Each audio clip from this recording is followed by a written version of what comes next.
Next level analytics. You know how much we love stats here at the Fantasy Ruckers, and we might just have taken the next big step up to make you a better fantasy MLR manager. And of course, we look back at the exciting week 7 that was, talk about some waiver wire consideration and players you should be looking at to pick up this week, and look ahead to what's to come in week 8. And from suspensions to trades, we also discuss some of the latest news and notes from around the league. The Fantasy Ruckers Show starts right now, where rugby and the world of fantasy sports collide.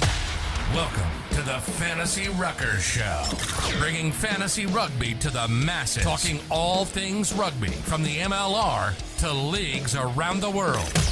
We're on top of it. Headphones on, pads off. This is the Fantasy Ruckers Show. Now, here are your hosts, Ryan Yee, Matt Yee, and Devin Vanderpool.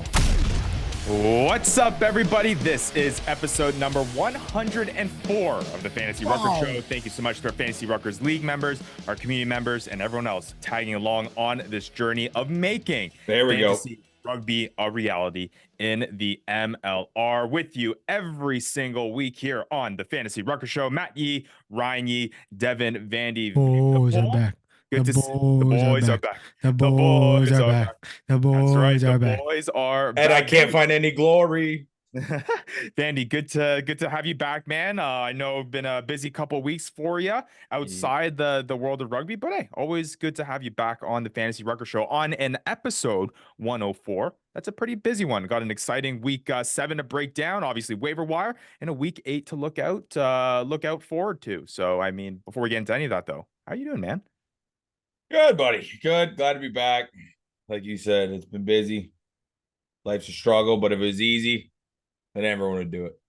Let's go. That's a guy in second last place, baby. And that's the third last place. That's the mindset you need to keep on trucking through, whether that is the challenges of fantasy MLR or life in general. See, we're here on the Fantasy Ruckers Show, teaching people life lessons through the lens of fantasy MLR, right? It's a beautiful thing. Hey, you guys need a therapist. Hook me up. There you go. Well, hey, let me just say though, before we kind of get into the crux of everything, I mean, look who's moving on up. You guys were giving the commissioner a hard time. Next. That's back-to-back weeks. Next. Looks like I'm cruising. Next. What can I say? Didn't even need the almost 30-point performance from Davey Coates, and I'm still dropping dimes here as the Supreme Commissioner. But we'll get into it. We'll get into it nonetheless. But hey, yeah, it's feeling good right now here as the Supreme Commissioner. But like we said at the top, lots to get into in this episode. An exciting week 7 to break down. A whole bunch of high-scoring matches, which is really cool to see. Dish out some Team of the Week honorees in this one. Talk a little bit about waiver wire, and then look ahead to the exciting week 8 that is to come. But hey, before we kind of hop right into everything, because again, we got a jam-packed show here, like we say every episode. Make sure you're following us at the Fantasy Ruckers. Like, subscribe down below. You can join the Discord. The link to do that is in our description. And also check out thefantasyruckers.com. We're going to get into a little bit more of an update in our Fantasy Ruckers Leagues update here in just a moment. And we got some pretty cool features that have been added to the fantasyruckers.com website that you'll want to check out. But stay tuned. We will talk about that in just a second. But yeah, handles up above if you're watching on the YouTube video, description down below if you're listening on the pod at the Fantasy Ruckers. Support has been great. Trying to get up to that 100 mark subscribers there. Let's keep on moving and get to that point. But hey, let's roll right into it, boys. Lots of news and notes to catch up on. Some stuff that happened last episode or between the last episode that we recorded with regards to roster moves, and a whole bunch of trades that we got to catch up on, which has been exciting stuff here. So we'll get into some of these here and kind of graze over them because I know they happened several days ago. But I think we're kind of trying to figure out here, as the big question has been on this show for quite some time, is trying to figure out the value of these real life trades that happen in the MLR. And after these trades, I don't too sure that I have any more clarity on the value of certain things. But we'll start off with it and see if we can navigate it through. Tavit Sol of the New England Free Jacks, or formerly of the New England Free Jacks, has been traded to Miami. He's actually been with the Miami Sharks for the past few weeks, and he was traded for 2025 salary cap considerations. Been coming off the bench, front row player, hasn't really been fantasy relevant, 3.1 fantasy points, but the New England Free Jacks getting some salary cap considerations in the distant future. salary cap considerations. I don't know what that means. I swear, it's just a tax evasion, man. It really is to me kind of this trade, like, or these types of trades that happen. It really is to me like what happens in baseball when it's like for future money considerations. It's just like, you obviously need the player now. We'll figure out the details of this trade later. Yeah. We'll just put something so we can get it through, and then we'll figure it out later. But yeah, really interesting to see that. Moving on to another trade that happened. Connor Grindal of the Los Angeles Rugby Football Club, we're now with the Dallas Jackals. He was traded for 2024 salary cap considerations. So moving up in the timeline here. Hasn't been fantasy relevant. Got to get the books level for this year. I got you. There you go. Hasn't been relevant fantasy wise this year as of yet. Hasn't appeared for the Dallas Jackals or for LA this far, but we'll see whether or not in the future he'll suit on that teal, black, and white for the Dallas Jackals coming up. This trade, though, is actually pretty interesting, and I think this one kind of paints the picture a little bit clearer of what the value of certain assets are in Major League Rugby, and that is Junior Gaffa. Obviously, he's been playing for Rugby Carolina, Anthem Rugby Carolinas, excuse me, and it was a temporary loan of his services to Carolina from the New England Free Jacks, and that loan has been extended to the end of the season. And in exchange for that, let me guess. The New England Free Jacks had to give up quite a bit. There is salary cap considerations involved in 2024, but in addition, the Anthem had to give up a bit. No. Or yes. Yeah. No, Matthew, no. The Anthem, this is where it gets kind of understandable in terms of what the value of the assets are. Carolina is receiving the rights to Junior Gaffa for the rest of the season, also receiving a first-round pick in 2024, and receiving 2024 salary cap considerations in exchange for an additional 2024 international slot. And the reason why I say this is kind of, painting the picture of what the value is for these things is that international slots have a whole bunch of value in Major League Rugby because New England playing a king's ransom to the Carolina Anthem Rugby Carolina in exchange for Junior Gaffa. You think they got talks with somebody like overseas? They're like, you're playing for us next year. Probably. I mean, they probably already know. There's no way you don't pay an arm and a leg if you don't have somewhat of a handshake. Well, I mean, hey, look, first round picks, we've seen them. One guy has really panned out. Sam Gala. Like Sam Gala panned out last year's first round pick. I think Rick Rose, he's played, but he hasn't really been a Sam Gala type player this year. Maybe they know that, hey, the collegiate draft isn't looking too good. Bro, to be fair, I don't think there's a lot of Sam Gala level players in the league. Fair enough. And after the year, they get the rights for the year, I think, right, Ryan? It's just like they get rights for the rest of the year. Right. Which means New England Free Jacks essentially get them back.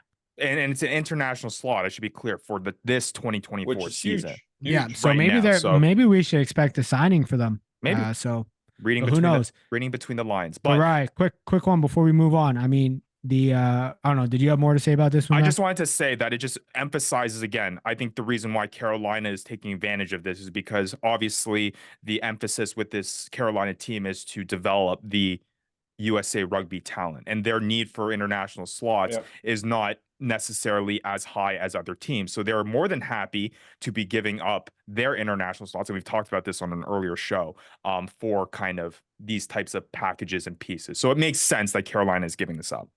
Yeah, I'd say it's a little counterintuitive to growing North American rugby and the rest of the MLR, but hey, it is what it is.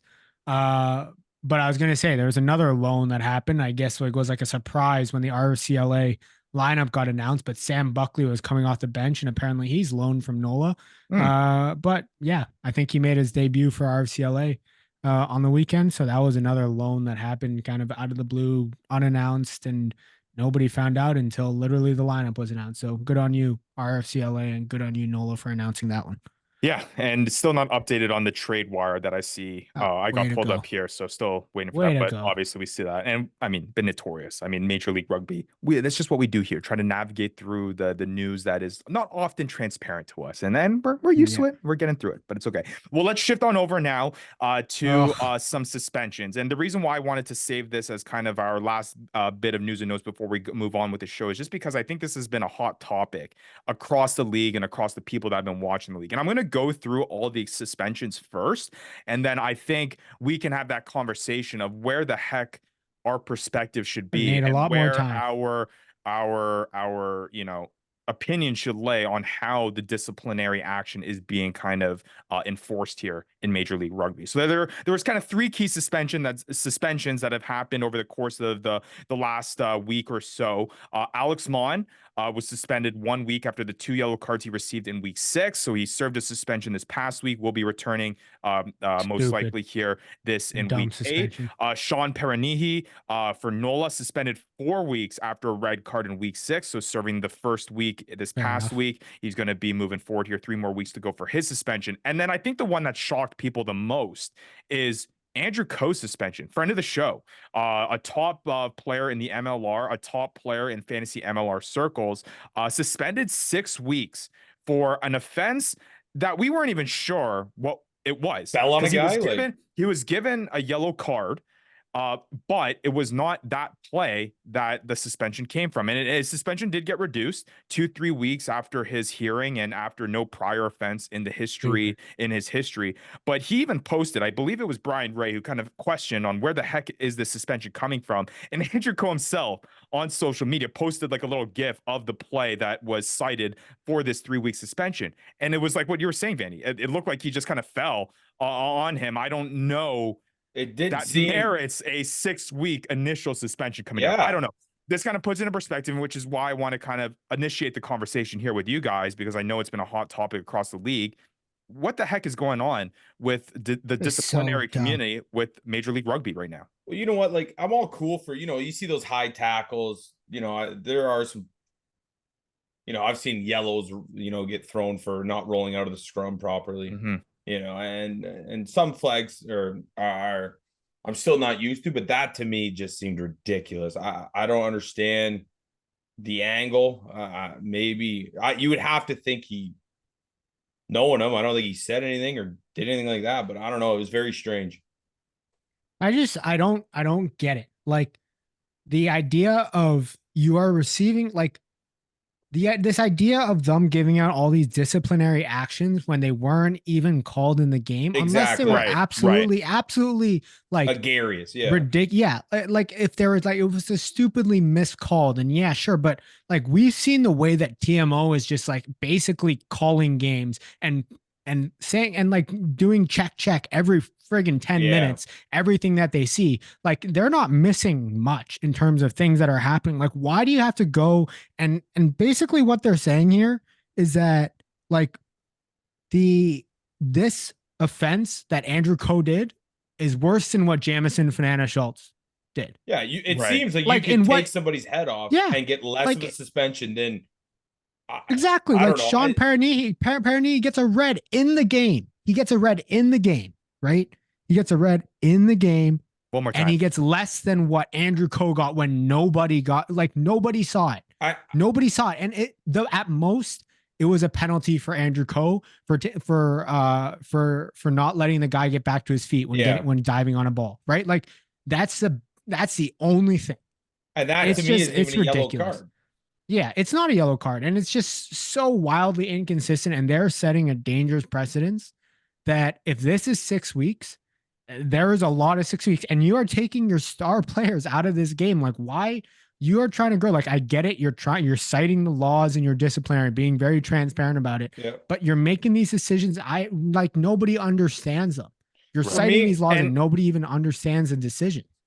Well, I guess, Vandy, what's your perspective as a newer rugby fan? Because I think a lot of the people are in the same space as you are, Vandy, who are just starting to get into the league and just starting to understand rugby and trying to figure it out and navigate and understand what's legal, what's not legal, what's within the law, what's not within the law.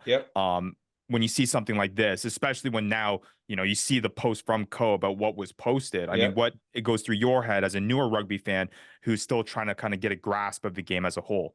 Well, for me, I've credited them before. I've been on this show saying I think that the MLR or rugby in general has very good officiating, and I still stand by that.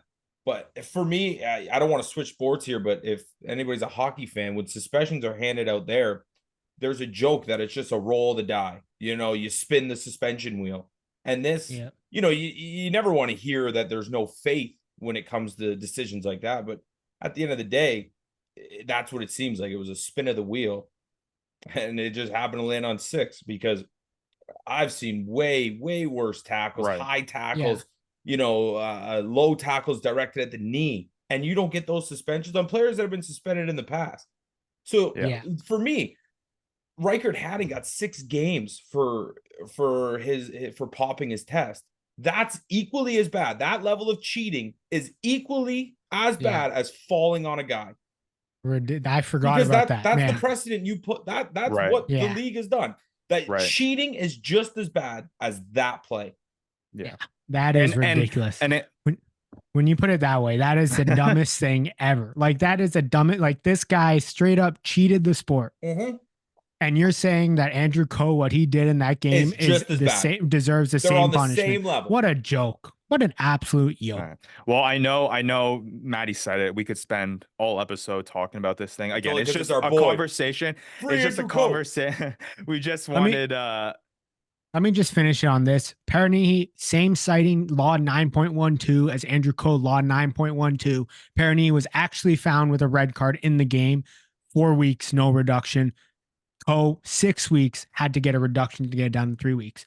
Dumb, inconsistent, ridiculous. Let's move on. Spin of the wheel, baby. Spin of the wheel. All right. Well, again, like Maddie said, I think we spent a lot longer on kind of breaking it down. I just wanted to bring it up, though, because it has been a hot topic among MLR circles when it comes to this. You can hear the passion in Matt's voice. You can hear the passion in Vandy's voice. Again, I think suspensions, and that has been a very big topic in all professional sports, and getting it right is often a big challenge. And I'm not saying here on this show that it's an easy thing to do, but we just need to try to get it right. And with the decisions that have been made over the course of this season so far, it's hard to kind of side with the decisions that are being made, and it shouldn't be the case with that. But enough said. Again, I think a lot more can be kind of dove in on this, but just wanted to mention it here on this show.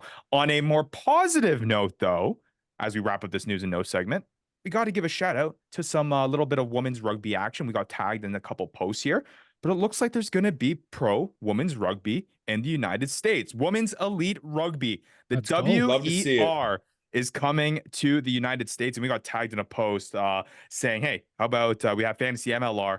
Does that mean we're going to have Fantasy WER too?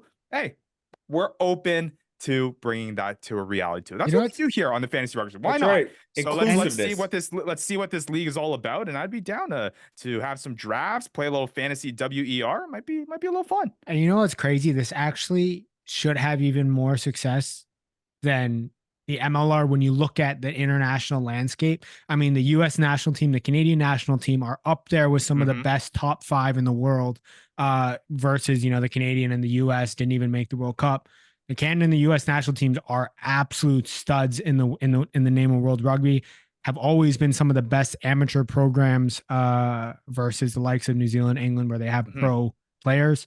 And give them a place to come home, play in North America, and have some of the best players in World Rugby playing on home soil. That's a great point, Matt. Because again, the U.S. and Canada in women's circles definitely pretty solid programs, and It'd be fun. It'd be fun, and it'd be some high level talent. Vanny, what are you doing there, man? You checking your hairline? Showing Matt my hairline. Look at there's still hair up there, bud. Let me know when you find it. All right. Well, again, lots of trades going on, suspension talk, and women's elite rugby. A little bit of everything here in our news and notes segment here on episode 104. But hey, it's time to move on here for a little Supreme Commissioner Yee's Fantasy Ruckers Leagues. The worst, Fanny. It must have been nice being out 2 weeks not having to hear this stupid horn come in so Ryan can talk about himself and boast himself up. He just comes in and boasts himself up and all the updates. Is that what you think of this segment? Because this segment is actually meant to be for the people. It's not a segment. Is it now? Because I see the first note here, and that is not for the people.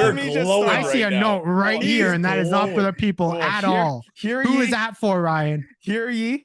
Oh yeah. Doesn't even listen. What do we need to hear? Supreme Commissioner Yee. Oh yeah. Another Fantasy Ruckers Leagues update. And you're right. On our rundown here, It says a weekly challenge update. We start this segment off by giving people an update of no, this is for the people. This right? is for We're letting the people know how our weekly challenge is going if you wanted to dip your toes in the world of fantasy MLR. And it just happens that in this same challenge, Luke who's back at first, baby. Supreme Commissioner he's back on top after a 6th place finish this past week. Weekly challenge has been fun. I've been enjoying it. It's great. But I mean, enough of me though. We did have that at the top. There we go. Rugby Prop 99 scoring kudos to him, scoring the top weekly challenge here in week 7. Our very own Alistair Kirsch-Poole, 2nd place, website guru finishing in 2nd. Grand Vizier CA coming in at 3rd. Matt, you're in 4th. Pretty good job. And Derek Brissett of LaRouge Rugby coming in at 5th. Yeah, cool to see people enjoying the weekly challenge. Man, Rugby Prop putting up 77 points with a lineup of Dylan Fawcett, Lucas Rumble, Jason Higgins. Jason Higgins. He went with Jason Higgins in his line, which is crazy. Thomas Milanos and Nate Augsburger. That's what happens when you listen to the starts of the week. That is true. And I did post that. We did post on the Fantasy Ruckers. I said, you're probably going to get a little bit of I told you so in our starts of the week, because if you looked at our team of the week honorees, which we'll get into here in our week 7 breakdown, there's a whole bunch of I told you so that's going to be coming up. But that kind of leads into it. Again, if you want to participate in our weekly challenge, a way for you to dip your toes in the world of fantasy MLR, you can do that. Join on in the link down below in our description. You build a 5-player lineup and you under a $15 budget based on their rankings. And the reason why I kind of wanted to bring this up and talk a little bit more about it is because there was a little bit of an update with regards to the weekly challenge. Website's looking dope. Website's looking pretty good. So now on the weekly challenge, you are able to see the results of your players in your pick segment or section, I should say.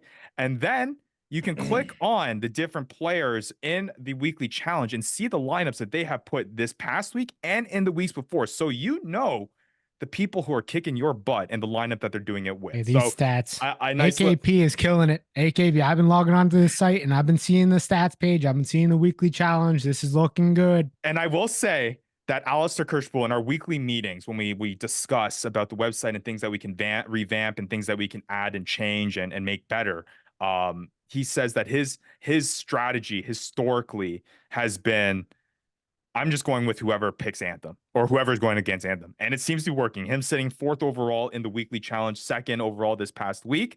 I think it's good stuff. It's really, really good stuff. And again, all that stuff is updated on the website. The second thing here that is another update on our website is the fact that we now have a little section where people it's helpful for people who are not even in fantasy MLR circles. Alistair Kirsch-Poole adding a little bit of a section on for US and Canadian qualified eligible players and how they are producing in the MLR. Nice little graphics here to go through. Whoa. You can see the minutes that they're playing, the starts that they have, the appearances, and of course, we all relate it back to fantasy, the fantasy points that US and Canadian qualified players are contributing to the MLR. Just another little section and segment on the fantasyruckers.com that is helpful for not only fantasy MLR circles, but for everyone out there that wants to get a little bit more in depth in the world of Major League Rugby. So link down below will be in the description for you to check that out as well. Pretty cool stuff. Yep, AKP's killing it like always. Absolutely. All right. The last thing that we say in our Fantasy Ruckers Leagues update is we like to give a shout out to all the league members that have been absolutely tearing it up in their leagues by going over the top point scorers in each of our leagues. And we had some big time point scorers in round 7. We'll start off with our highest of the week, 118 points by the Super Quails of the Scrum and Coke League. 118 points for him. Pretty crazy stuff. Kankakee Kickers, a 2nd appearance back-to-back weeks, coming in at number 2 with 112.1 fantasy points in the Lou Malnati's Deep Dish League, 109.5 points for Jackal King Army of the Ruck This League, 97.3 for Scary Larry Rugby, making his 2nd appearance in a row. He was on the list last week in the Tryhards League and the Rugby Morning, but who cares about John Fitzpatrick of Rugby Morning? He scored 97.1 fantasy points here in the Fantasy Ruckers League. Overseas outdid him anyways. Yeah. And then 109.8 points by Island Nation, 104.3 points by DBR Tri Babies. Some honorable triple-digit performances we want to shout out to. You know, fantasy will have weird names, and I love it. It's the weirdest. It's great. The weirdest. It's all right. All right. Well, you guys ready to get into a week 7 breakdown? Let's do it. All right. Let's hop right into it then. 2 teams on bye in week 7, Miami Sharks, Old Glory DC, not playing. So you were shifting towards some other guys if you had any of those boys in your lineup. And it started all on Friday night with the Dallas Jackals taking on the Utah Warriors at home. Vandy, I'm sorry, but heartbreak in the final minutes. The Dallas Jackals punching it in on a nice looking set piece try, 22-20 final for the Dallas Jackals. They move up to 3-4. The Utah Warriors fall to 2-4. They deserved it, man. They played way better. Poor tackling from Utah. Trouble building phases. We're just trying to rely on solo effort. You know what? I keep going. You sound sad, Vandy. Say more. This is really hard, it's like man, a dual piece because it's like we lost Dallas Jackals. That hurts. That alone hurts. Good. Hey, team. they're a new team. I said it like week 3 or 4. They probably beat us. Turns out they did. But I don't know. I wouldn't. Hey, it's like I wouldn't be too discouraged. Dallas, I think, is one of the best offenses in the league. Mm-hmm. My boy McEnany, he's probably yeah, that's true. But hey, Dallas, their offense, they're expansive. They build phases.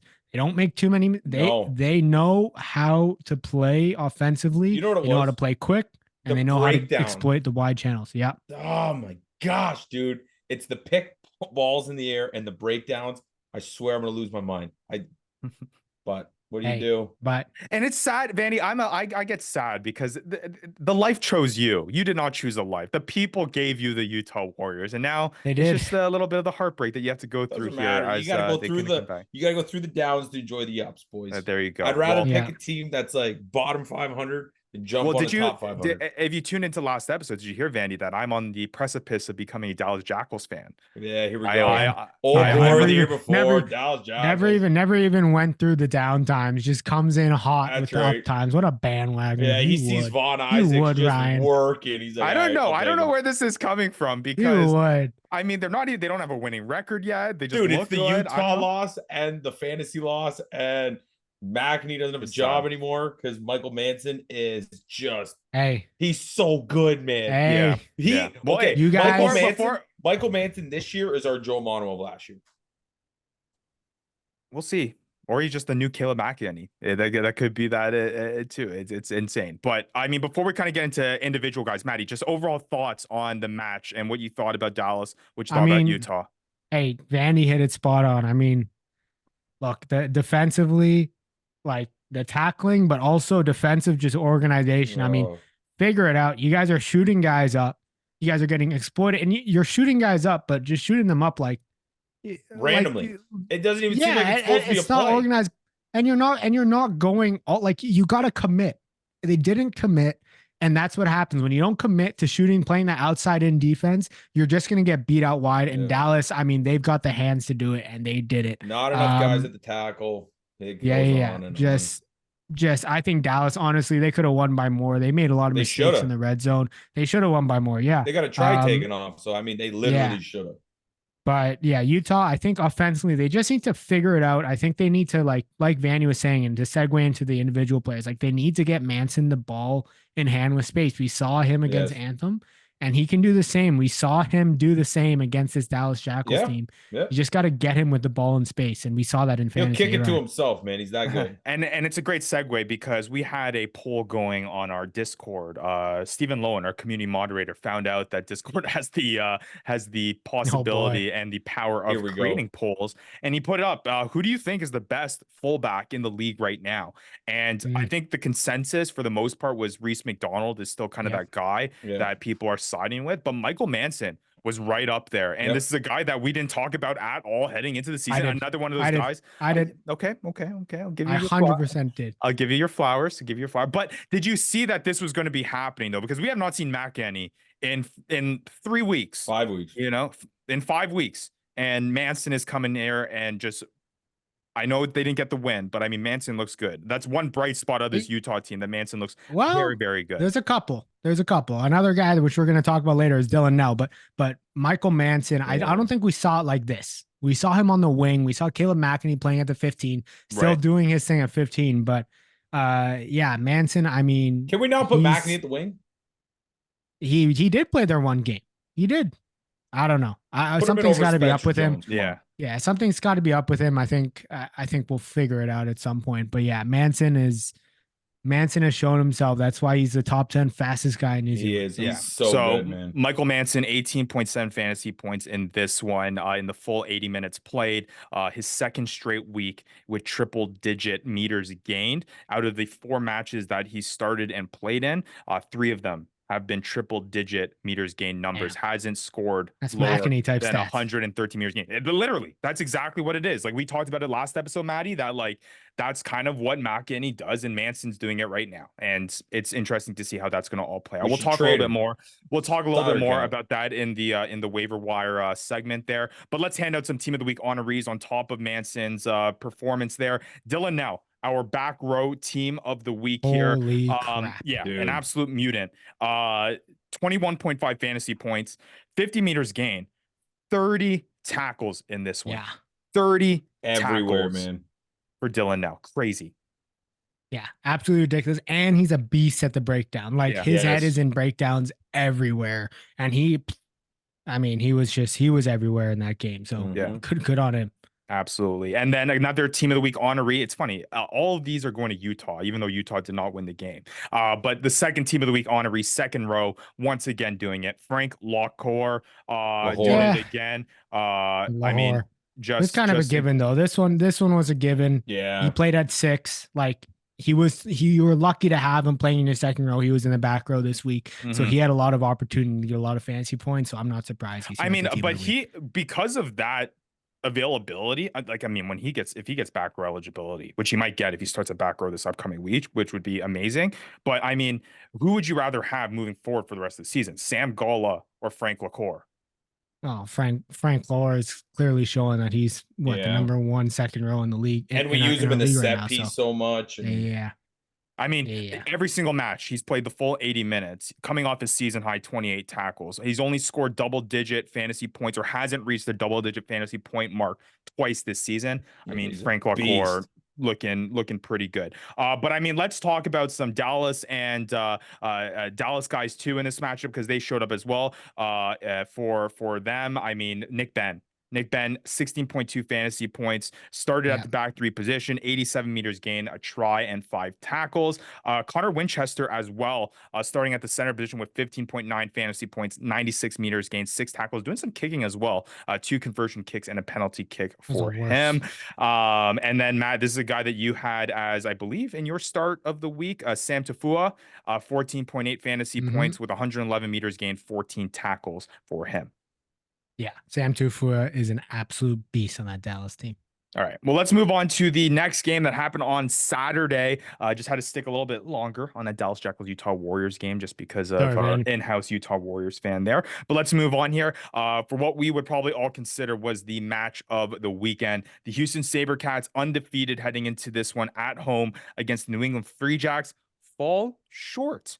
47-35 in a back and forth affair, and New England just coming out on top. I guess, again, before we get into individual performances, I mean, these were just 2 powerhouse teams that were really getting into it, and New England, the Free Jacks, kind of just showing off their experience at the end there about what they can really do. And this was an encouraging sign, because I think there was some doubt with the New England Free Jacks kind of heading into this match to put this type of performance up against the best team in the MLR, at least from a record standpoint heading into this one. I think there's a lot of confidence building here. This could be the match that kind of sets the fire for the New England Free Jacks moving forward. Yeah, but it wasn't how you thought the game was going to go, because you think about New England Free Jacks, you think it's going to be a very tactical, low-scoring game. Both these defenses are quite good. New England Free Jacks defense is definitely one of the best in the league, but New England Free Jacks defense, I mean, they were pretty shocking in this game, in my opinion. I think they let a lot through. I think they tried to play, they just made bad decisions on the defensive end of when to shoot up and when to come up with line speed and when to push out. It was just odd, but I mean, they still come away and just Vanderbank essentially just takes over the game and scores a bunch. Both these defenses did not care about playing. They just wanted to score tries. And the one crazy thing I think takeaway for me was Houston scrum, the fact that they're dominating this New England Free Jack set piece, throughout the entire game was nuts to me. We knew that the Houston scrum is strong, but you seeing that against this New England Free Jacks team, like that is just a signal of like, hey, this Houston scrum is the real deal. Yeah. But shows composure the fact that New England Free Jacks were able to battle through that. I mean, just a fun one to watch. And I think if I had to put my money on it right now, I think that was a preview of the final that we're gonna have coming up later this season. Yeah. It feels that way. New England on the eastern side of things, I think, has maybe a little bit of an easier route to get to that point. And I think it'll obviously be, Houston will have to get through Seattle. But I mean, this was fun. It was fun. Oh, I don't know, Vanny, I don't know, Vanny, what you like. The center pairing, I don't understand what Houston's doing. I just don't. They haven't had a consistent center pairing all year long. And they decide to put what I would say is the worst combination of center pairing that they've put out all season against one of the top teams where they're trying to stay undefeated. Like Lourdes Vanderskip, I don't think he's played 13 at all in the MLR. His defensively looked awful at 13. Like you have Sam Hill, you have Tuolatasi Tasi, and you put out Don McKenna and Lourdes Vanderskip. And that 13 channel is one of the hardest positions to defend, and you're putting him there. It seemed odd. I didn't understand it. There must be some injuries, but like just an odd time to put that pairing out against one of the top defenses in the league. Well, and the Free Jacks just exploited it too. With the veteran presence on that team, if they find, a bruise in your lineup, a hole, they just smash it. And the way that they could, break the line and then in open space, still, constantly keeping tempo, and then also being able to hand the ball off at that speed, they're an electric team. Yeah, there are a couple of tries where like pinpoint. It's like, hey, 13 channel, exactly, right there. Well, it seemed like Patros was especially exploiting it. Oh, I mean, getting into individual performances, right? I mean, Patros, I don't think it showed up on fantasy as much. No, but like I thought he was clinical. Yes, this game. He was. Yeah, Patros 21.1 fantasy points. It did show up in fantasy. 55 meters gained, a try, 6 conversion kicks, and 2 try assists. So yeah, Patros doing well. Silly. Not Reese enough McDonald though too. to give the team of the week fly half honoree to him, because his Coates played 15. The counterpart, but he still has fly half eligibility. Davey Coates, 28.3 fantasy points with the performance he had. He is our fly half player of the week with 2 tries, 150 meters gained, 2 try assists in the full 80 played. Coates, I mean, he's electric at that, just as a playmaker. He's really, really, really freaking good.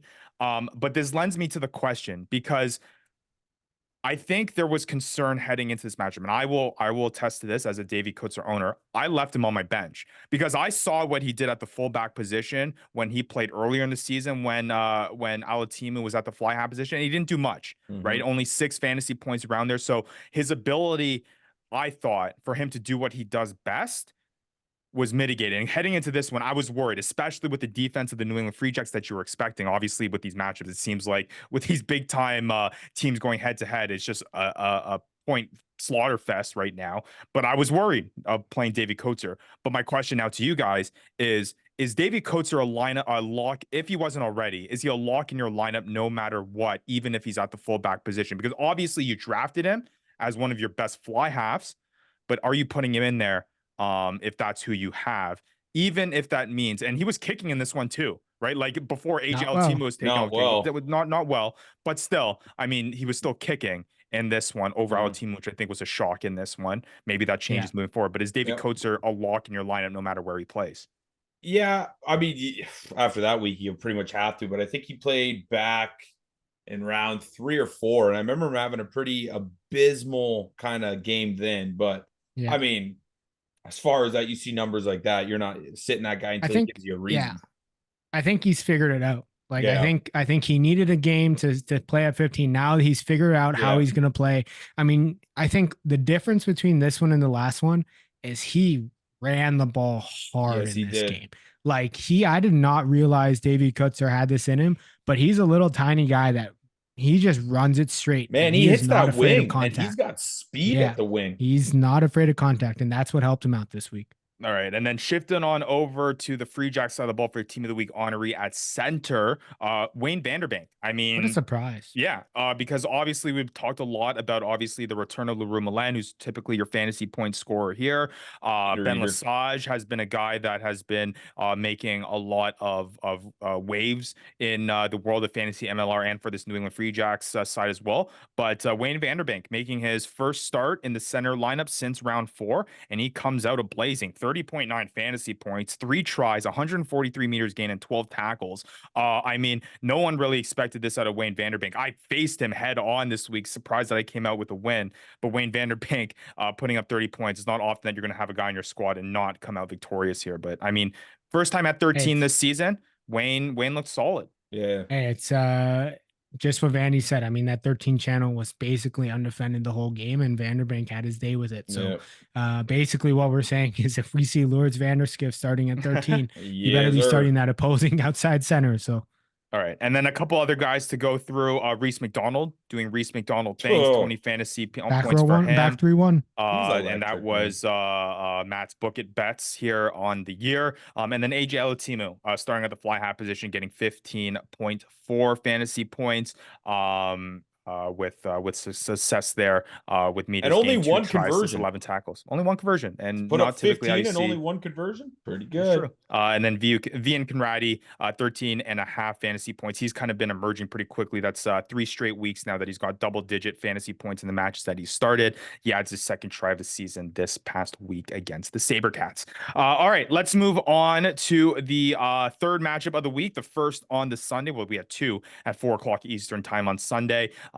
Again, had to get my two Rugby Network accounts going so that I could watch these at the same time. We'll start off with the San Diego Legion and the NOLA Gold. San Diego at home taking on NOLA, and NOLA looked like they kind of were moving along, and it's been a common theme this season.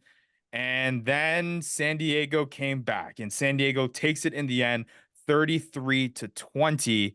5-1 now. The San Diego Legion move up to the NOLA Gold now fall to 3-3 after back-to-back losses, comeback losses. Where do you even begin, Matt? Where do you want to begin with this one?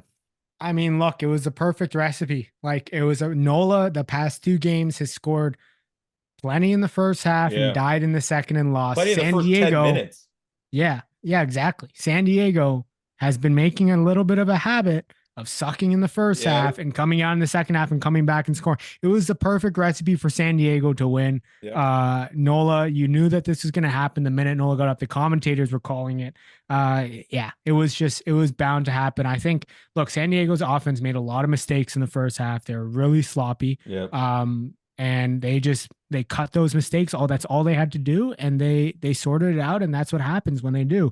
But it looked like NOLA also had like this new game plan of wanting to go very quick, whether it was a penalty, whether it was at the breakdown. They were trying to pick up the pace of play, and that was evident there. Maybe it was too quick and they just couldn't keep it going for the entire game. So the last thing I'll say, Vandy, before you add some stuff, is like, look, San Diego right now is not a championship team. Championship teams do not play 40 minutes. They play 80. And this is concerning to me for San Diego. But that's a great point, Matt. Is to be dangerous, you have to, you could start out hot, but rugby is just a pure war of attrition. And that's exactly what it is. There's a reason I believe that's 12 wins in a row at home for San Diego. They battle hard. They're not scared to play, but too many penalties, honestly, for NOLA. There's a lot of penalties at the breakdown too. I think those are the killers. Those are the killer penalties. And, they lost at the set piece. The lineouts were crazy for San Diego in the second half. And pretty much just what you said. It's just, a great game. Ryan, sorry about your Ed feed out. Should have had 2 tries there. I know. I was breaking down the stats. Hey, there when I need saw more that. Points. Okay. Knock on. I was like, and I used them in my weekly lineup. I was just as mad. But I will say, Matty, before we move on to some individual performances, Matt, if this is a performance that has you worried about San Diego, I mean, what does this say for your boys, the NOLA Gold, who you've been high on in the season? I mean, where do you stand with them right now as they are now 3-3 and have now given up kind of comeback losses here. Learn to play in the Yeah, I second mean, half. look, they need to figure it out. Like they have the same thing to figure out. But San Diego, we have higher expectations for them than NOLA Gold. True. Like San Diego is supposed to be the same team that made it to the finals last year. And you look at that lineup, just ridiculous. But like, you can't be doing this as a championship team. You're not going to beat the New England Free Jacks. You're not going to beat the Houston SaberCats when you're playing like this. True. So as your championship hopes for this NOLA Gold team gone out the window then, Maddie? Well, hey, I think they went out the window a couple weeks ago, but yeah, if we got to make it official, yeah, they're probably not going to win the championship. All right, well, let's get into some player performances here. No team of the week honorees in this one, but still some pretty solid performances. Thomas Awake, good to see him back at the top of the points table here in this match. 16.1 fantasy points for him for his season high for a try, 81 meters gained and 10 tackles, his first try of the season. Tian Lutz as well, 16 fantasy points for him coming off the bench, but he had a try there, 72 meters gain and a try assist. And hey, look at this, Maddie.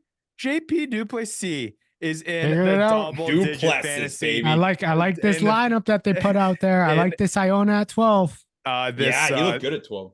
Yeah, this first double-digit fantasy point performance of the season for a guy that was drafted in the first round. 15.3 fantasy points, 7 meters at least gained, he's playing. try assist, 11 tackles. Yeah, no better way to do it than on your 50th cap. That's right. Against your former team. There and you then go. you mentioned him, Matt. Rodney Iona, starting at the 12 position, gets 12.6 fantasy points in this one, 102 meters gained, 8 tackles. Before we kind of move on to the next match here, how much does the value go up for Rodney Iona if this is a lineup that we start to see a little bit more of with the NOLA Gold?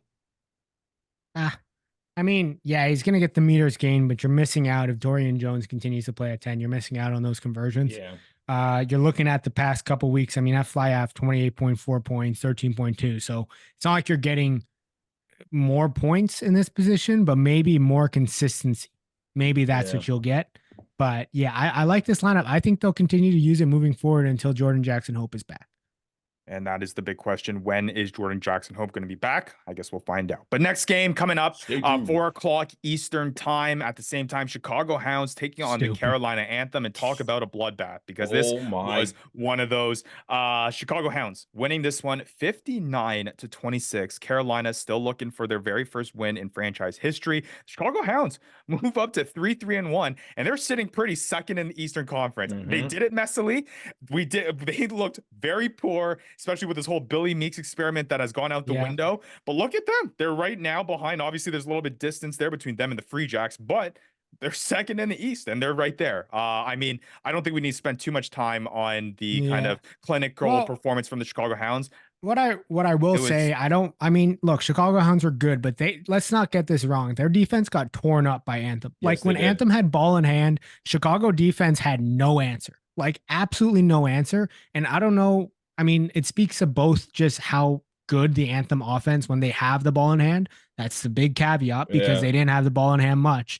But when they do, they just build phases and they will score. Yeah. Right. Now, like, is that more of a testament to Chicago Hounds defense not being good, or like we've kind of had a theme of this, Maddie, going forward in past episodes, that this Carolina Anthem squad, when they're clicking and when they do have ball in hand, they're lethal, and they can put up points, and they can put up fantasy points. Yep. I think it's a little bit of both. Like, I mean, again, I don't know why this trend is considered, but every team seems to be playing this outside in, shoot up to 13. Like, every team is doing it, and every team thinks that they can be the New England Free Jacks with this, but you can't. Like, everybody can't do it. You have to adapt. You have to change up depending on the situation. And Anthem is good enough to be able to exploit that and find the gaps that leaves, because it always leaves gaps on the inside, or whether you can get the quick ball out. So, yeah, I mean, I think it's a bit of both, but the slow starts aren't helping Anthem either. Like, Chicago Hounds had a point a minute up until the 26th minute. Yeah. That's and then insane. they finally got the ball in hand and figured it out. So, like, I think it's just, we can talk about the set piece. Yeah. But I think, look, Anthem still can score. This doesn't say too much about the Anthem offense. You can still find guys, and we're going to get into the individual guys, right? Yeah. Like, you're going to see the Anthem guys on here. They need more. They need more toughness, kind of like Dylan Fawcett bleeding from the head, scoring tries like nothing. Yeah. Well, let's talk about it, Vandy, because I think the butcher's back. Because Dylan Fawcett with 3 tries in the first half, 23.7 fantasy points for his season high so far, 60 meters gained, 4 tackles, a try assist, off of the back of that Chicago set piece. But I mean, that set piece for Chicago was just rolling. And that's kind of where they were drafted for. That's where you drafted Dylan Fawcett, because you wanted to kind of capitalize on performances like this. In addition to Fawcett's athleticism, you were able to get some set piece production, and Fawcett showed that against the Anthem. I mean, it weren't easy set. I mean, they were taking advantage of obviously a weaker Carolina Anthem pack, but that's a worst set piece in the league. Sure. But you're also not scoring 3 tries every single match. Like, I mean, the other teams have faced that, and Fawcett did that, right? True. So, I mean, you got to give him his flowers when they're due. And Fawcett it seems like the butcher has been doing well. He's coming off of a performance where the week before he put up 11 fantasy points and put 2 tries. He scored 5 tries in the past 2 weeks. Right. Yeah. So, I mean, Fawcett is starting to look like that top tier front row guy that you drafted him to be, which is encouraging for fantasy managers who drafted him and used that capital on him to get them in their lineup as a kind of a plug and play guy. Yeah. Let's hope it continues. All right. A couple other guys. Team of the week, scrum half, Jason Higgins, 18.5 fantasy points. Matt had him down as his start of the week. And it paid off because Higgins was rolling into this one at the scrum half position. 3 tries for him as well, 33 meters gained and 4 tackles. Jason Higgins is due a hat trick every year. It's true, right? He got one last year, subbing in for Richard Judd.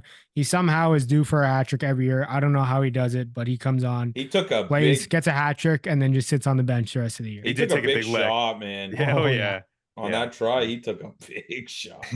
Took a sec for him to kind of compose himself and get back up. But nonetheless, 18.5 fantasy points later, Jason Higgins is our best scrum half for week 7. And then last week, team of the week, Henri to dish out here for this match. Defense set piece, of course. If your hooker is scoring 3 tries there, obviously your set piece is going to reflect that a little bit. They scored 9 fantasy points in this one with the offensive bonus point plus the 3 try assists in this one as well. And hey, before we move on to the next game, Tarangatira Waitokia literally had a game. Is the offense unreal? Unreal. Yeah, I will say. Last 4 weeks plus meters? Over 18 points, 150 meters this week. Yeah. Just 20, ridiculous. 20 fantasy points in round 7. I mean, we'll list a couple other guys on the Anthem. Dylan Fortune, good to see him with another start at the 8-man position, 15.2 fantasy points for him with a try that he added, and then Oscar Collar. I mean, you mentioned it. What was my bet last week? You said Oscar Collar is going to finish as your book at bets as a top 3 fly half this season. He has now gone 4 straight weeks with double-digit fantasy performances. He has only gone 1 week without a double-digit fantasy point performance, and that was at 9. So, I mean, a try right now, baby. The first try of the season. 65 meters gained, 8 tackles. Yeah, Oscar Collar is looking pretty good. And then lastly here, before we move on, Nate Oxberger. He had his high of the season, 14.2. Obviously, that's going to be inflated against the Anthem a little bit, but scores his first try of the season. We'll see if this kind of launches Nate Oxberger into what people expect him to do and drafted him to do this season. You hope so. All right, let's move on to the last match of the weekend, and that was Rugby Football Club Los Angeles taking on the Seattle Seawolves at home, and they got pummeled by the Seawolves. 36 to 5. Yeah, they surely did. Los Angeles falls to 1-4-1. The Seawolves up to 6-1 in quite the dominant performance. There were a handful of really, really solid performances by individual guys. But overall, though, what were overall thoughts on this this clinical kind of Seawolves-esque match against the Los Angeles? That seawall is terrifying, man. Yeah, it is for sure. I mean, think about the first 20 minutes, Vanny. Like, what is the score? 0-3. Yeah, I think for Seattle, and like it wasn't just Seattle defense. Like LA's defense was actually playing well to start. But they just broke down. I mean, Seattle had that mindset though. They know, they know that there's no point pouring on in the first little bit. And you never see Seattle go up huge points in the first 20, 25 minutes. And they had a game plan. Like, I mean, they were they were just having like keeping possession, but then tactically just putting the ball over in the wet weather. Yep. They knew it was a wet ball. They're saying, look, LA, you can try and run it out at us. Yep. Or you can kick it back. You got to make a decision. So yeah, LA just crumbled under that Seattle defense. They couldn't keep their defense up. Riekert Hattingh obviously came in and blew it all up. And LA just made too many mistakes and couldn't keep up with the former, Reichert's MLR positioning champs around the breakdown is so elite. Yeah. It's unbelievable the way the man can move around that breakdown. All right, well, let's talk about some individual performances, and we'll start off with Riekert Hattingh, who I believe it was something around like the 40th try for, I think, I forget what stat they had on the broadcast, but nonetheless, he scored 2 tries in this one, 83 meters gained, 9 tackles for a 20.5 fantasy point performance for him. But we do have a team of the week honoree for the back 3 to dish out, and that is Tony Pulu. And we're going to talk a little bit more about Tony Pulu coming up here in our waiver wire segment. But 24.6 fantasy points, a large portion of that was off of that interception try that he scored towards the end. So kind of inflated with those numbers there. But again, Tony Pulu kind of a topic of discussion when it comes to what you need to do with this guy if he's on your lineup. Other guys, Sam Windsor with the start, reassuring to see 21.2 fantasy points. I mean, the guy is the leading point scorer in the history of the MLR, right? He's been kind of a reserve guy. They give him his first fly half start with Mac Mason sitting out, and he ends up capitalizing on it. He scores a try, 104 meters gain, and he scored a majority of Seattle's points in this one. 3 conversion kicks, a penalty kick as well, for again 21.2 fantasy points. Yeah, a vet to say the least. And then Devon Rousseau, 15.9 fantasy points for him. And then the LA side, there's a couple guys, Semi Kunatani, 13.3, and Jason Dam, 12.4 for him as well.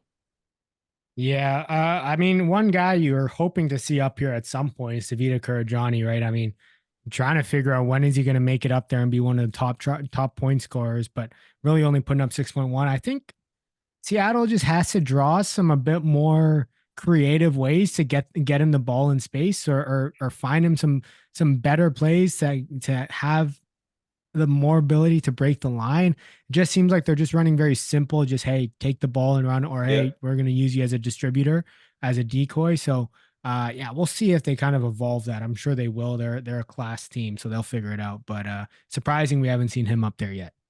And I guess we can kind of talk a little bit about that and what you should do with catering, because Maddie, I know you dropped a whole bunch of fab on him here in our waiver wire segment, which we'll get into right now. But before we do, I just want to give a quick announcement here, because this is going to have a little bit of an effect to some of the waiver wire pickups that I have this week. And I want to give a special announcement out to a nice little addition to the Fantasy Ruckers team, because we're getting a little bit bigger here, boys. And the team is expanding this season. Obviously, we have our website and technical guru, Alistair Kirsch-Poole, Oddball Gentleman on Discord. We have our community moderator and longtime Fantasy Ruckers League member, Stephen Lowen, who's been holding down the Discord community, keeping it active, talking with people, keeping the conversation going, finding out that you can do polls on Discord, which is fun. But we now have a data analyst, guys.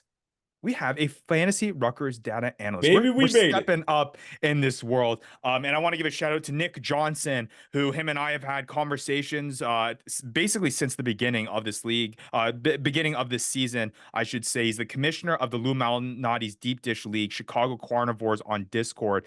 And he stepped up, and he will be offering his data analyst expertise when it comes to the circles of fantasy MLR. And there should be a lot of fun content coming down the pipeline for you all with that as well. And it's going to help us kind of break down some of these players. So I want to give a shout out for him as we kind of get into this waiver wire list, because that is something that is going to be mentioned here with some of that early metrics that we now have access to here moving forward. But let's get into it, guys. Let's start with the front row position of guys that you're looking out for to pick up here.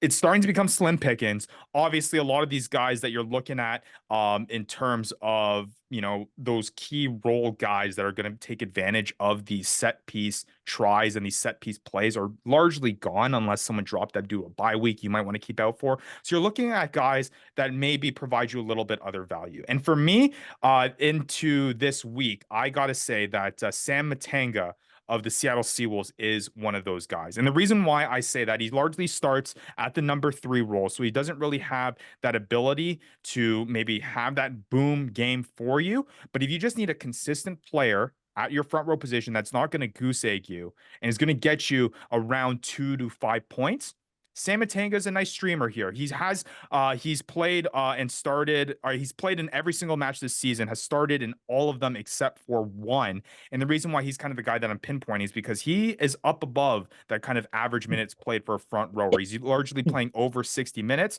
He coming off of a match in week 7 where he's played 74, his highest since week 1.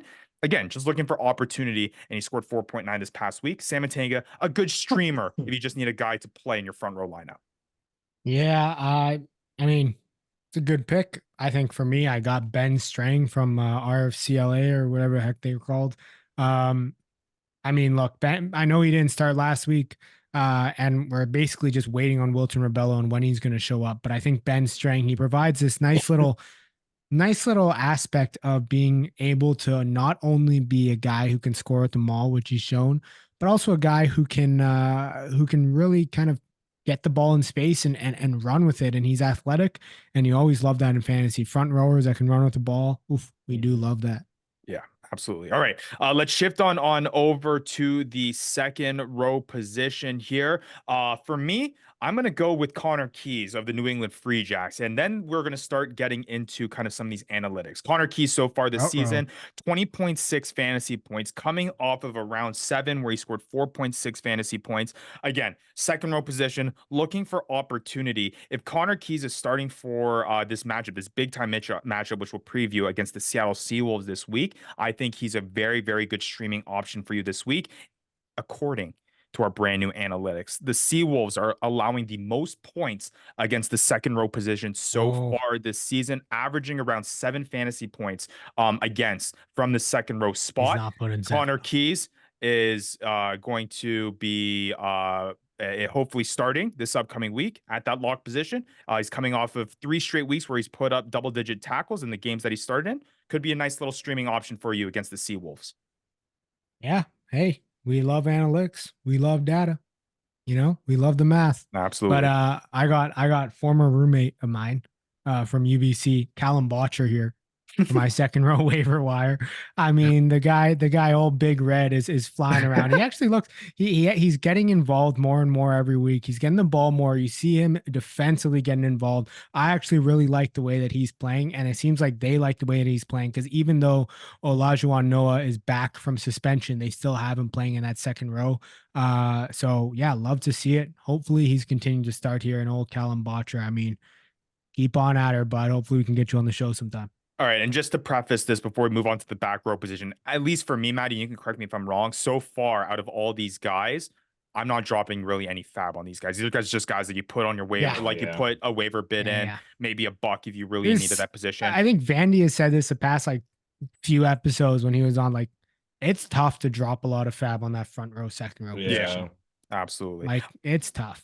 All right. And then now, I mean, before we go into the back row, Matt, how much of that decision, I know you texted me saying, man, it is tough, like you mentioned, to pick any of these front row, second row waiver guys. How much of that Callum Botcher decision was that he was your roommate? Was that like 50% of the value there? Just so you can have him on your spot? It definitely did help tip him over the scale. You know, I saw how much food he was eating back then. I saw how much work he was putting in to put on the weight. Guy was drinking 5 protein shakes a day and eating peanut butter out of a spoon right before bed. So how much is that translated into fantasy points? So 3 protein shakes is equal to that's at least a 0.1 point per protein shake. And you can see that now, because every time he drinks a protein shake, he makes a tackle. So it's basically what happens. See, that's the type of analytics that we want, right? That's the point that we want to get to. All right. Let's get into the back row position here. Thomas Tuivasa is my back row pickup of the week. He has scored coming off of a kind of a light 6.4 fantasy point game here in round 7, but he has put up the minutes played. The minutes have been going up, and the past 2 weeks that he's started in, he's racked up more than 15 tackles. And again, you just want some level of consistency here. Again, a lot of these waivers is getting really, really slim with guys that are on there. If you can get kind of guys that are not going to kill you, if you need a streamer this week, I think Thomas Tuivasa on a Utah Warriors side that is going up, I believe, against the San Diego Legion this upcoming week, who is in the middle tier, allowed the 5th most points to the back row position. If Thomas Tuivasa starts at the 8, he could be solid for you. Danny, what do you think about I don't see it fantasy wise. Tuaval has never been a guy. You always think that he's going to do well, and then he just never performs. He's going to have 2 games a year where you're going to drop some waiver money on him for some reason, and then he's going to disappoint you when you start the next week. Exactly, and it's wild. It's wild. I don't understand. I mean, that's him, our whole that's every player.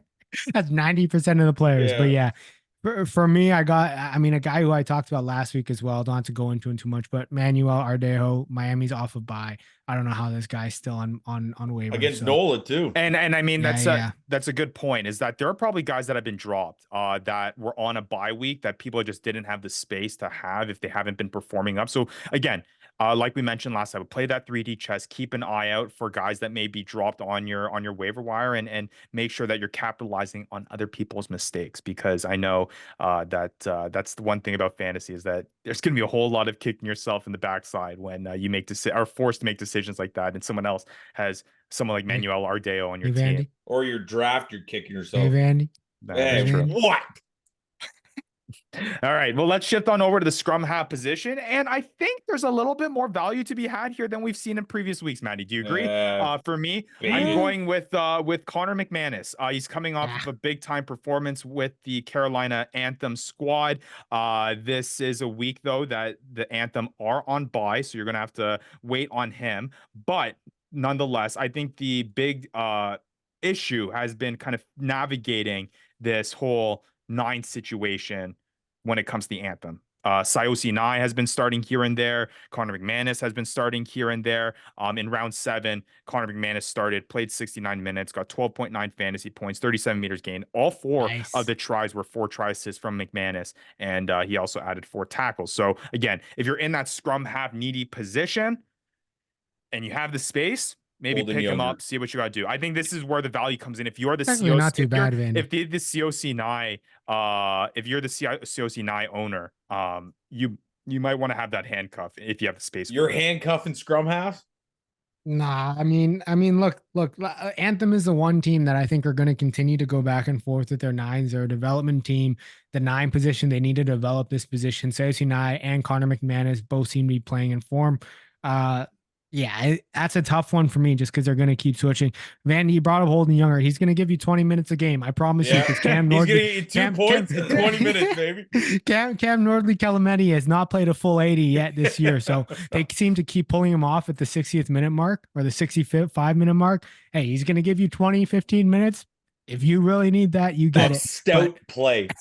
A stout play. I mean, hey, it takes is 15, 20 minutes to get the splinters finally out of your butt, you know? A season high 2.6 fantasy points after this round 7 with the big time try assist, the first try assist of the season. I mean, let's go. I think Holden Younger has because he shaved his mustache. That could be it. His chops. Yeah, he shaved the chops. Or his chops. I didn't even recognize him. I think Vandy has a special place of Holden Younger. Yes, I do. And to see him on Maddie's waiver wire, real owners my waiver wire. Oh, that's not even my waiver wire. But Vandy brought him up. I didn't want to bring. No. Mine is Kieran McLeay and Vandy. I was gonna get your points on that because what do you like? I mean, Kieran McLeay comes on at half. Like, yeah, I think Kieran McLeay should be the starter. I don't know why they keep starting Zion going. I think every time they start him, they pull him off at half because he's playing like doo-doo. Yeah, generally. I mean, he did start for us, I think 2 weeks. He hasn't started rounds 3 and 4. He did okay, actually. Yeah. But I don't know. Anyways, I think he should be starting. I think there's just like a hover effect for Zion going. Yeah, they're going to figure it out at some point. I'm pretty sure you've been on this Kieran McLeay starting train since before the season started. Understand. We are 2 weeks into the season. I will say yet to happen. He is playing better than Zion going. Sure. Everybody can see it. And I don't understand because it doesn't even matter if he's starting or if he's on your bench, you still got the same eligibility, restrictions that happen. I don't understand. Anyways. All right. On to the fly half position. Maddie, you and I are on the same page here because I think the interesting concept here is it's not often that a possible starting fly half that is going to have kicking duties is going to appear in the middle of the season. And if NOLA decides to go with this lineup that we have seen here moving forward, at least until Jordan Jackson Hope is back, Dorian Jones has some value. He's coming off of a 22.3 fantasy point performance at that starting 10 position for the NOLA Gold. And if he continues to play at that position, he's solid. I mean, round 2, he had a start, played the full 80 minutes, got 11.6 fantasy points. Next start here in round 7, 10.7, 76 minutes played. And is solid from the boot. 2 conversion kicks, 2 conversion kicks, 2 penalty kicks. Dorian Jones, if he's out there and you're a fly half needy team, this out of all of the thumbs, all the positions so far has been really just 0 fab, just put in a bid here. Dorian Jones, if you need a fly half, I would be willing to go 10% on it if you need one right now. Till Rodney Ona. Right now, until Jordan Jackson Hope is back. Yeah. Yeah, I mean, look, I think you can pick up Dorian Jones if you have a guy like Oscar Collar and nobody to back him up. If you got a guy like, potentially like Nazareno Valentini maybe, or Martin Elias, like a Dallas Jackals 10. I don't know if I drop 10% necessarily on Dorian Jones, just because you don't actually know what's happening in the lineup in this upcoming week. So I guess my point being is you're a 1-6 team, a 2-5 team. Hey, now. Right? A 2-5 team heading into this round 8 matchup, right? You have, let's say, Nazareno Valentini or Martin Elias, who is on bye this who's on bye this week. Yeah. You had an Oscar Collar, like you mentioned, Matt, who's on bye this week. You need the win. Yeah. I think there's a likelihood that Dorian Jones is starting at 10. I mean, it's starting to start paying the big bucks, and you need to start buying those win. And I think Dorian Jones is a way for you to buy a win coming up week. I think next week is halfway through the season, so holding on your money is not going to do anything for you. Exactly. I got $4 left. I got like 33. I think I exactly have 33 as well in this one. So we'll see. Hey, you want to give it to me for future salary cap considerations? What? Hey. Yeah, we'll just make some salary cap considerations. That's right. I'll give you my remaining 4, Vandy. Yeah, let's go. We'll pool it together. I'll give you Oscar Collar for 60 fab bucks this season, and then an international slot that I can maybe use. An extra IR spot. We'll start making. How about us send you a thing of pizza pockets? No, you know what? I'd be down. They don't have those down here. I'd be very, very down. All right, moving on to the center position. For me, we're getting back into the analytics, and I'm saying pick up Ma'an Nanu here at your center position as a streaming option. The Utah Warriors, Vandy, are allowing the second most fantasy points to the center position after the Anthem, who is on bye this week, averaging around 11 fantasy points each and every time a center goes up. The Utah Warriors. Ma'an Nanu is a guy that is coming off of a decent week in the start. He's pretty available. 7.1 fantasy points. Again, you're just looking for that try opportunity. And if with the Utah being not that great against the center position, you can hope for that in Ma'an Nanu. Hasn't scored a try since round 2, but again, you need a streaming option. You had any of those Dallas Jackal centers, you had Rangatiro Waitokia on the Anthem. You need a guy to stream this week. If Ma'an Nanu is starting this week, which is again a big if, because we've seen kind of a back and forth shuffle of the San Diego Legion center side. If he is in that starting lineup, Ma'an Nanu is a guy to go with. Yeah, I would. If you're going with the analytics, I'd go Ethan Grayson over Ma'an Nanu. But I mean, this is assuming that Ethan Grayson is not available. I would 100% pick Ethan Grayson over Ma'an Nanu, but in a large portion of these, Ethan Grayson is not available in most leagues. Fair enough.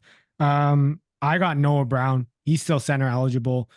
Julian Dominguez basically blew out his knee. That guy's not coming back this year, unfortunately. So not actual confirmed. It just looked like that. It did not look good at all. So you can see that Noah Brown is probably going to be filling in for him. We saw the last game that he started. He played pretty well and put up a lot of fantasy points. So, looked for him to get a lot more opportunity there. I would actually drop some fab on Noah Brown. I think he came just off the because bench of the opportunity there. Yeah. But now, I mean, they need him now. True. And he looked good when he did have that start. Sure did. Big time performance there. And then lastly here, back 3 position pickups. I think Matt, you and I are on the same page. Dougie Fife, NOLA Gold, 59.4 fantasy points. He's looked pretty solid actually. Like, I mean, out of the bright spots of the NOLA Gold, Dougie Fife was one of them against the Legion. He looked pretty solid there for the NOLA Gold. And if he continues to start at that full app position, I think he's good to go. He's scored double-digit fantasy points in every single match except for one that he started in, coming off that 10.8 fantasy point performance. I'm liking what he's doing here for the NOLA Gold. He'll get you the meters gain, that's for sure. So I guess the question is, are you dropping any fab on Dougie Fife? Yeah, no, he hasn't been picked up, at least in our league, in the past like 5 weeks. Yeah. Like nobody's picking him up now. The thing is, there's more depth. I don't know. I can't speak for all leagues, but you got Dougie Fife, you got Nick Ben, Tony Pulu. There's still some names. Well, I wouldn't go too crazy. Yeah. The question now lies though. So you have all these options that could be on the waiver wire. Tony Pulu is an interesting one because again, we and Matt, you kind of alluded to this. I dropped Tony Pulu and he's in our free agency pool right now. Yep. It's just this back and forth of him starting, not starting, not starting is tough. Coming and off the bench. Maddie said it last week. You just got to be okay when he scores this 20 plus point performance, which he did this past week. Again, largely part due to that interception try that he scored against LA, but a 20-point performance nonetheless. It's the same. Yep. You're looking at the waiver wire. You're a McEnany owner, and I'm only bringing this up because Vandy's there. Are you dropping McEnany for any of those guys? Tony Pulu, Dougie Fife, or Nick Ben? And we mentioned it last episode, Matty. McEnany was a guy that we mentioned. If he wasn't starting this past week, look, this is what I do. This is what I do. Very, very short, and he doesn't start once again. And you have Michael Manson. If he doesn't start this week, if you're a McEnany owner, you are doing extensive research to figure out what the heck is wrong with him. Yeah, well, good luck. All right, you gotta fly to Utah. You gotta find some. Say, hey, buddy, you gotta do what you gotta do because you gotta get the goods and figure out what is going on. Is he hurt? Because at least you can get him on the IR. Because I would go to the ends of the earth, message every person you know. Vandy, for you, I would even message, one of my buddies on the team to figure it out. But you got to find that out because this is a tough drop. It is a tough drop. We're not putting him out wing or something. But Vandy, he's got to be injured of some sort. He's got to have some sort of knock. Hey, it's time. And if he ever starts again, you got to have the fab to be able to pick him back up again. If you really feel the worst part. That $33 fab, Vandy. You better save up that 33 fab, Vandy, because that's the Caleb McEnany tax, Vandy. Oh God, I can't. I don't think I could do it. I honestly, I think it'd make me too sick. All right, well, we'll see. We'll see after this week. I held on to Holden Younger for 6 weeks. Okay, it's true. True. I have unbelievable mental fortitude when it comes to these things. That might be why you're sitting 2 and 5. Okay, but that's okay. All right. Shifting on to anything left to say? Yeah, I mean, look, we're talking about waiver. Maybe another one that people might talk about is Gideon Van Vyk. You're also trying to, Gideon Van Vyk owners, you are going to the lengths of the earth to figure out what the heck is wrong with this guy. All right. Is there an injury? You got to put him on because something's happening here. Something's happening here. There are some people who might have drafted him in the second round. All right. Maybe even the first round. And he's played one game this year and put up 5.7 fantasy points. Something's the MLR needs to get into more sports books because if they're in sports books, Vegas is going to make them. They are in sports books. We told you more this, sports books, bigger sports books, more, all of them. Get in all of them. All right, I know that's been their goal. I know they're trying to. That's for sure. Well, then you better get better with your lineups and injuries. You think clearly it doesn't. The lines are pretty ridiculous, Vandy. It's like plus 120 for a win, minus 300 for a win. Buddy, I'm a degenerate. You'd be amazed with what I spend money on. Plus 100 on a draw. It's a segment we got to bring into the show, Vandy. We got to start. Are they? No more betting. Have you seen them on? There's enough betting shows. Have you seen them on Canadian sports books, Vandy? The MLR? Not yet. I would assume that. They're down here. Like they're on DraftKings and stuff. They come out. All right, we'll have to check because. I know that the lines come out on Friday. Maybe we got to have a Vandy's degenerate gambling section where he's playing some money on this. I don't know if we want them. He's just going to tell everybody to put money down on Utah. No. But this is where we have the wording we cannot. I don't think we're legally allowed to tell people what they can and can or should and should not put place bets on. But this is just Vandy's recommendation. That's all we're going to say. All right. Recommendation sounds a lot like this is what I'm telling you to place your bets on. Moving on to the last piece, defense set piece. Just the note that I want to put here. Just have a look. People are probably going to be dropping some of these positions when they do go and buy. Old DC is one of them. Miami might be available. Just having a position in your lineup if you just need a defense set piece for the rest of the season. Look to see if you've been struggling to kind of navigate this. See if you can maybe pop one. Old DC is there. You drop some money on him. All right. Drop some fab on him. Good tips. All right, let's shift on now over to our last segment here. Week 8, excuse me, preview. Season is flying by here. Week 8 preview, Carolina, Dallas on bye. So make sure you're picking up any of those streamers that we just mentioned in that waiver wire segment. If you have any of those guys, Oscar Collar, if you have not Semi Kunitani, I guess there's really no Oscar Collar, turning into a Waitokia. Waitokia. If you have who's on Dallas, Declan Moore, Jake Turnbull. If you got Ronan Foley, you got Sam Tafia, you got Vaughn Isaacs, you got the list goes on and on. So Bilal Coetzee. There you go. And with regards to predictions, talk about winning this thing again. I mean, Ryan's up front again. I mean, the Supreme Commissioner's winning it all because I'm 36-2 on the season. Maddie, you fall. Whatever. It's because you're making all these boring picks, man. It's about boring. I'm done with the Utah homage. I'm done. It's about winning, man. It's not about boring picks. Yeah, it is about boring picks. That's why I'm a New England Patriots fan. It's just about getting the job done. Oh yeah, what job is that? What, top 10 in the draft? Let's go. Okay, nice. That's a good one. Kick us while we're down. Devin, Vandy, Vanderpool, 24-12-2. 7. You can come. Yeah, no kidding. Coming back here, but let's start getting into some of these matchups here, and start talking about who we think are going to win this one to see whether or not we can keep these predictions going, and maybe some guys that you should look out for to start in your lineups. All those 12 bad picks are all Utah picks, Vandy. It is true. They're pretty much. I think they were almost all of them. All right. Let's get into the first matchup of the weekend, and we open up with a good one on Saturday. No Friday night matchups this week in week 8, but we open up with the Free Jacks taking on the Seawolves at home. Another potential final preview. The Free Jacks come off of a big win against Houston. Now they take on the Seattle Seawolves, which is an established franchise, 2 of the most established franchises and prestigious franchises in the MLR. This one should be a really, really good one. Yeah, this is going to be the matchup of the weekend for sure. Like you said, Ryan, final preview. For me, I think I'm going to go New England Free Jacks here. Yeah, I'm going home field. You're going home field too. I think I'm going New England Free Jacks as well. Well, now I can't. Thanks, Seattle. No, do it, Vandy. Make the smart choice. Look, Seattle's defense.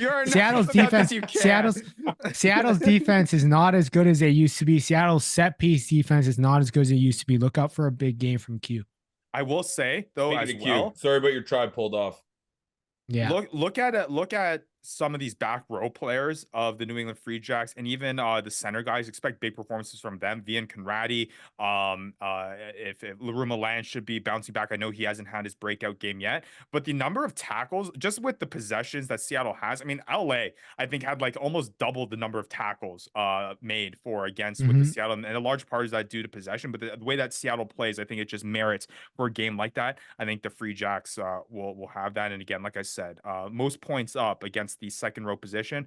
I'd be looking for the pickup that I have of the week. If you need to stream a second rower, Connor Keys, if he does start this week. Expect big games though too from Jason Putros and Mac Mason. I believe Mac Mason should be back in the starting lineup, as he should be. I think there'll be a kicking duel between the two there. All right, next matchup on Saturday, 4 p.m. Eastern time. NOLA Gold taking on the Miami Sharks at home. NOLA 3-3, looking to bounce back after losing 2 tough ones. Miami Sharks coming off of a bye. Overall thoughts on this matchup to begin with?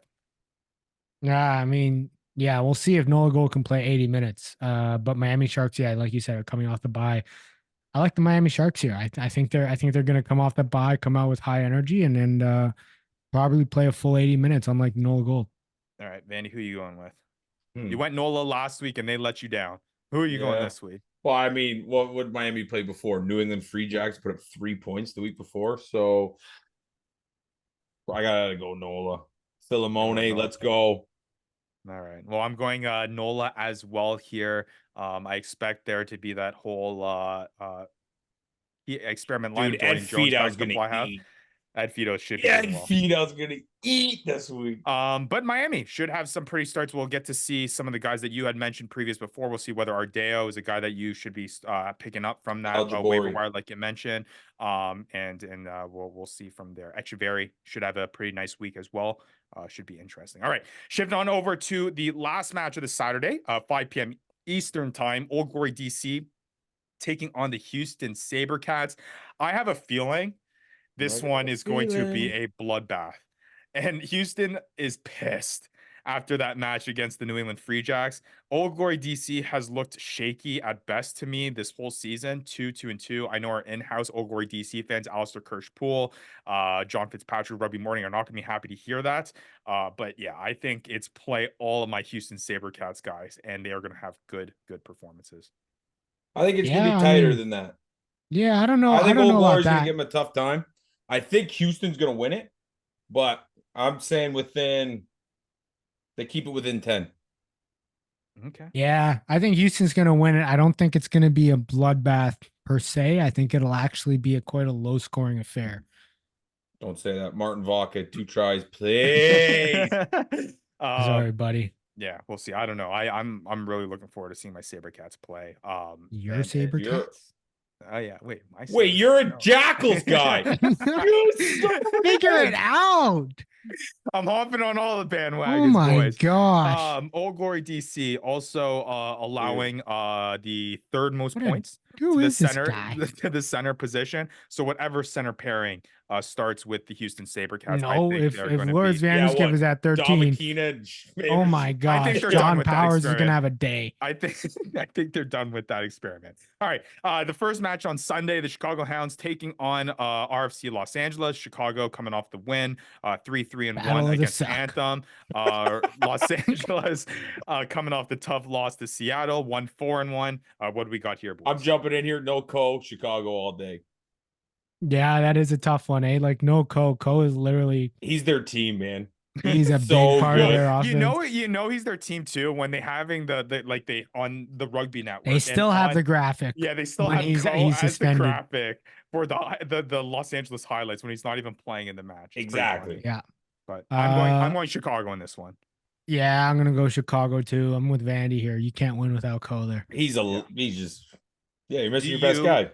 Do you see another big time performance from Butcher and the rest of the set for Chicago?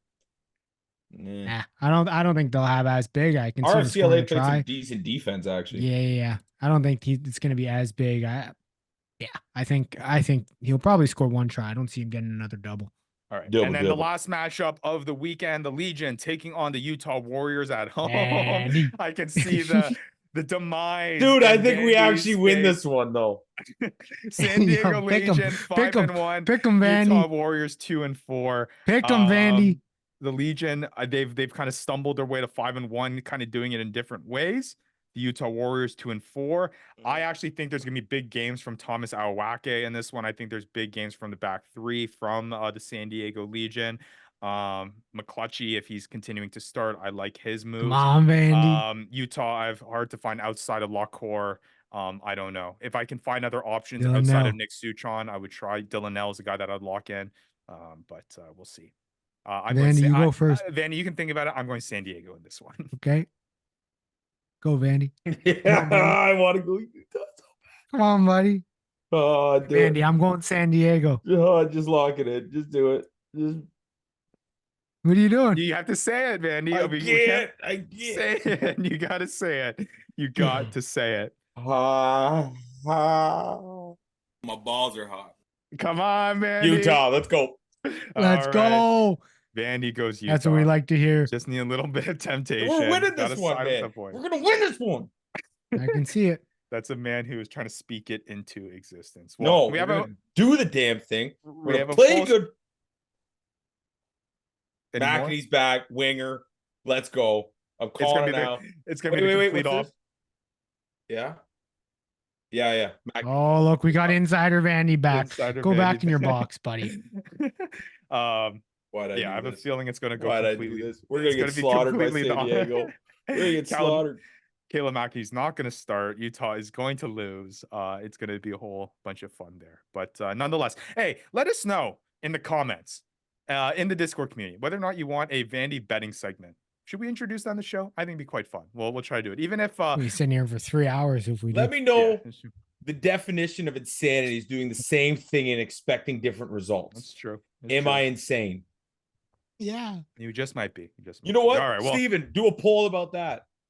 Well, we had a jam-packed show in this one, guys. It was fun. A whole lot to get through. But hey, another exciting week of rugby. I will say, we're reaching the halfway point of the fantasy MLR season coming up next week. Gonna have some fun little previews of maybe some halfway awards here that we're gonna dish out here on the Fantasy Ruckers Show. So you're not gonna want to miss episode 105. Before that, enjoy the weekend of matches. Vandy, Matt, anything left to say to the people before we close out? Free Co. That's a good one. Co. We should free Co. All right. Well, hey, for Matt Yee, for Devin Vandy Vanderpool, I am Ryan Yee, and we'll see you next week on another episode of the Fantasy Ruckers Show. Free Co. You've been listening to the Fantasy Ruckers Show, bringing fantasy rugby to the masses, covering everything rugby from the MLR and beyond. We hope you enjoyed the show. Make sure to like, rate, and review, and be sure to tell all your friends. We'll be back soon, but in the meantime, connect with us on social media at the Fantasy Ruckers. Till next time, this is the Fantasy Ruckers Show, signing off.